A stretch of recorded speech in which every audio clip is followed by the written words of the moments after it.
So, what's up mga keepers? Good morning for today's video mga boss. Yan, syempre is magdidurum tayo sa ating mga muli mga boss.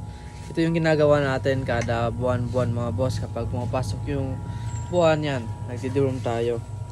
Nesting tayo dito na dalawa. Tinutunaw pa natin mga bossing. Kaya mamaya update ko na lang kayo kapag natunaw natin to is yan. Gawin na natin yung pag-deworm natin. Kaya update ko na lang ka mamaya, bossing. So, tinutunaw pa natin yung astig na dalawang tablets yan. Yung mga nagtatanong kung saan mabibili itong tablets na gamit natin, na pang-deworm natin sa patukan lang ng manok mga boss. Yan, setup natin. Yan, kasi yung trap pala inalis na natin kasi kumukulay na. Ito may quarantine pala tayo. Yan. Ship natin yan sa Cagayan Valley. Then, syempre magdi-deworm na tayo mga boss para mapataba natin yung alaga natin ulit. Kasi 1 month silang sa isang beses lang tayo nag-deworm kaya kailangan natin i-deworm.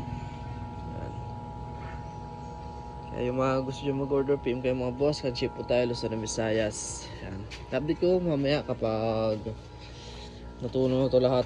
Pag green na green na yan. Kasi hindi pa tunaw So natunan na natin mga bossing yung astig na gamit natin. Etong astig pala itong mga boss, ito yung pangalan niya. Then kapag nagtanong kayo mga boss sa patukaan ng manok, ito yung sabihin nyo, astig lang yan Yan. Yung gamit natin mga boss. 3 tablets pala yung ginamit natin ngayon para talagang mamamatay yung parasite. In case na may parasite sa katawan, then hindi na nanaba yung ating mga alaga, kailangan natin talaga mag-deworm. Yan. Ginagawa natin itong pag-deworm mga boss kada buwan. Dati kasi week, mga 3 week mag-deworm ulit ako. Pero ngayon ginawa ko once a month. Yan Ganito lang tayo mga boss. Ito kailangan natin gel food din ito. Parang ginagawa lang natin is yan sinasama lang natin. Babad lang natin ng mga ilang minuto then bago natin ipakain. Ganyan lang tayo mga boss mag-deworm. Kaya update ko na lang kayo kapag nababad na natin ng mga 15 minutes, then yan, update ko na lang kayo. Kaya let's go.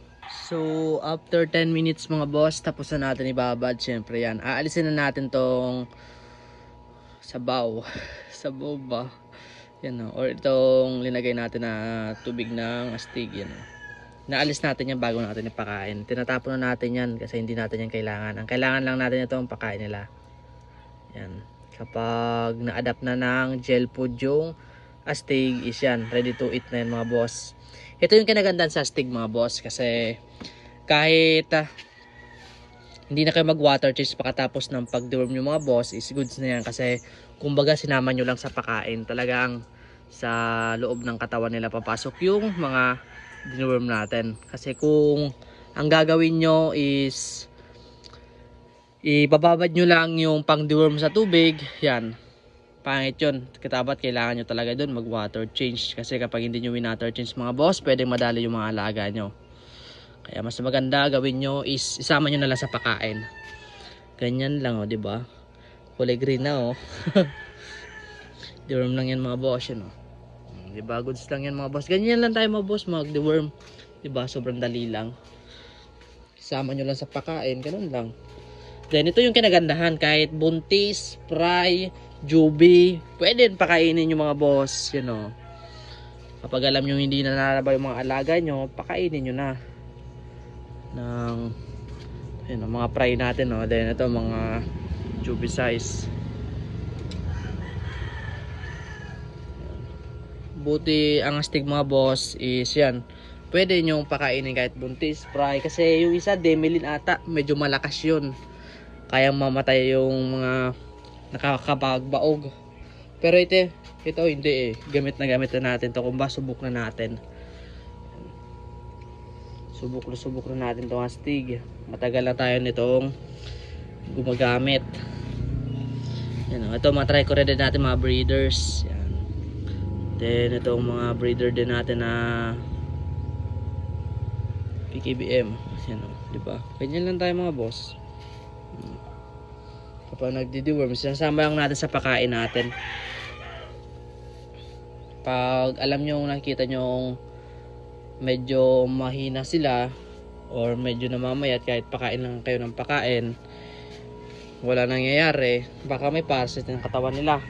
Kaya i-monitor nyo lagi mga boss yung mga alaga nyo. Mas maganda na monitor nyo. 'Di ba? Mahirap na kasi na magkasakit. Kaya mas maganda is yan.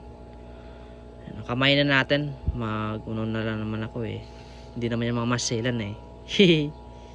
Yan. Albino natin. Ano? Ganyan lang, 'di ba? Bigay-bigay lang ng mga pakain nila. Yan.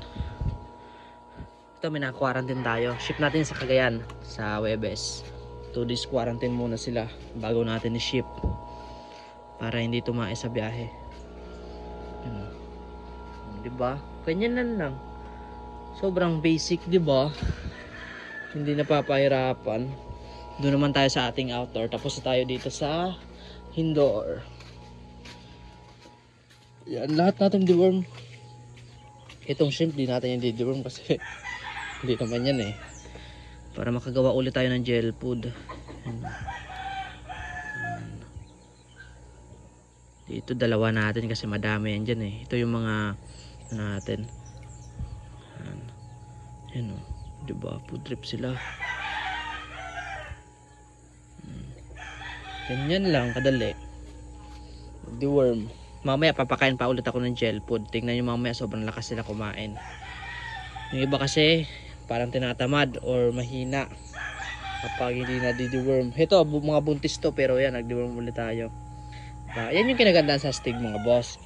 Kasi kumbaga subok na natin, gamit na natin, is yan. Wala naman aano kapag nag-deworm tayo. Or wala naman namamatay. Kaya try nyo na rin mga boss mag-deworm sa inyong mga alaga. Yan, once a month lang gawin yung mga boss. Effective ito, mga PKBM yan oh. Mga PKBM natin. Dami niyan dyan. Itong crayfish, tapunan din natin. Yung crayfish natin oh, pudrip yung crayfish oh. Diba? Pati crayfish na deworm na. Tapos tayo nandito. Ano, kahit mga fry nagdi-deworm tayo kasi syempre hindi lang breeder ang pwede magka-Malanos worm, pwede rin ng mga fry. Yan, ito nga 3 weeks yan. Ay di 2 weeks lang to. Ay wala pa nga to 2 weeks eh. Kaka-harvest ko lang to. Sobrang liliit lang yan. Yan o, ubos na. Ganyan lang, di ba? Yan o. Food trip sila ngayon. Para iwas ka Malanos worm mga boss, itong ginagawa natin. Kaya yung mga gusto dyan mag-deworm, deworm niya kayo para mapamati nyo na quality yung mga isda nyo. Kaya yan, sambagsak muna. Kamal, may nabot kayo sa video to. Don't forget like and share, follow para updated kayo sa mga video. Thank you guys.